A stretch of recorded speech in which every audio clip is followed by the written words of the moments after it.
Black Beauty, Chapter 3, New Friends and a New Name.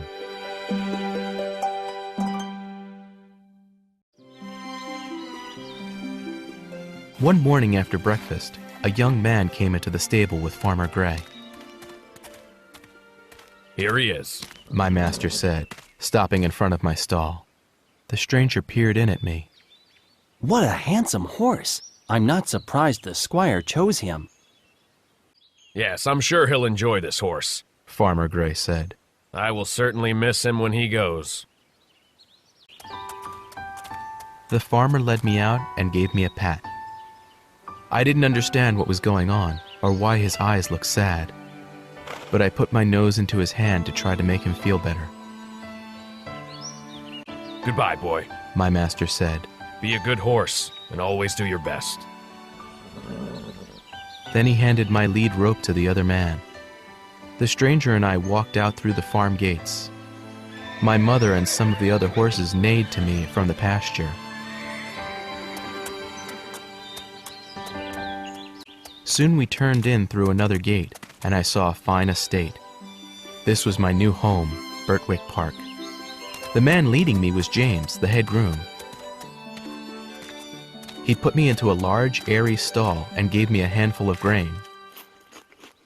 "There you go," he said kindly. "I'd better go tell the squire you're here."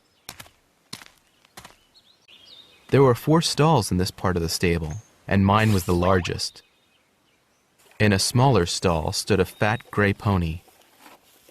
He had a thick mane and tail, and a pretty head. "Hello," I said. "What's your name?" "I'm Merrylegs," the pony said. "I am very handsome, so the young ladies love to ride me or drive me in a cart.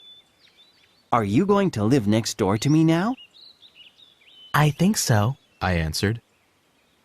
"I hope you're a nice horse." Merrylegs said. "I don't like living next door to anyone who bites."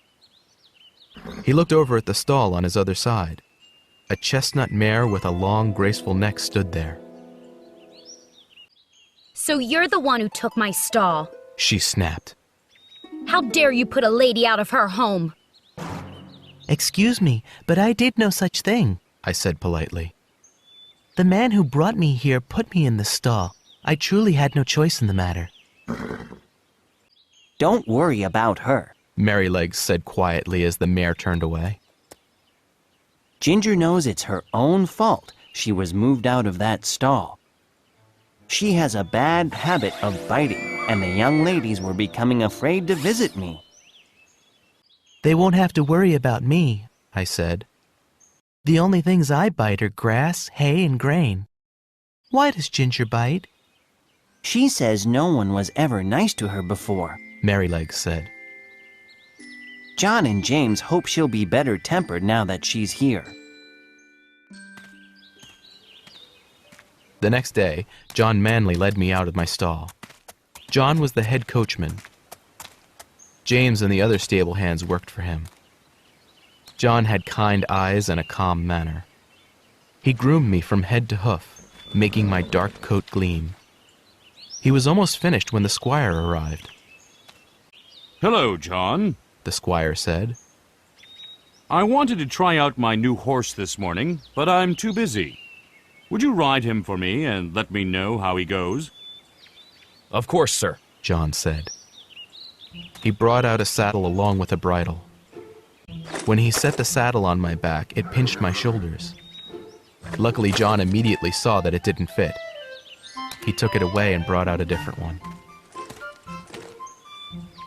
John was a very good rider, and I was happy to do exactly what he asked. We walked for a while, and then we trotted. Finally, he urged me into a fast gallop. We were riding back toward the stable when we passed the squire walking with his wife. "How was your ride, John?" the squire asked. "Very good, sir." John answered, sounding pleased. "It's obvious the horse has been well treated and well trained." "Excellent," the squire said. "I'll try him myself tomorrow." The next day, the squire took his turn on me. He was a good rider too, and we had a pleasant ride. When we passed the house, his wife came out. How do you like him? she asked.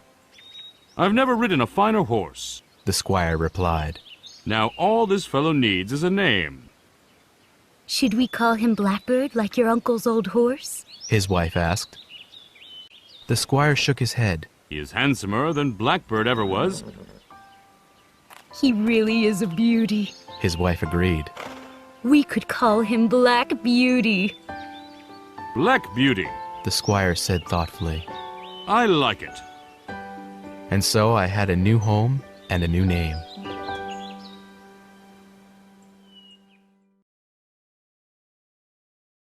What do you mean? I asked her. Farmer Gray always treats all the horses well. Yes, She agreed. but other humans aren't always as kind.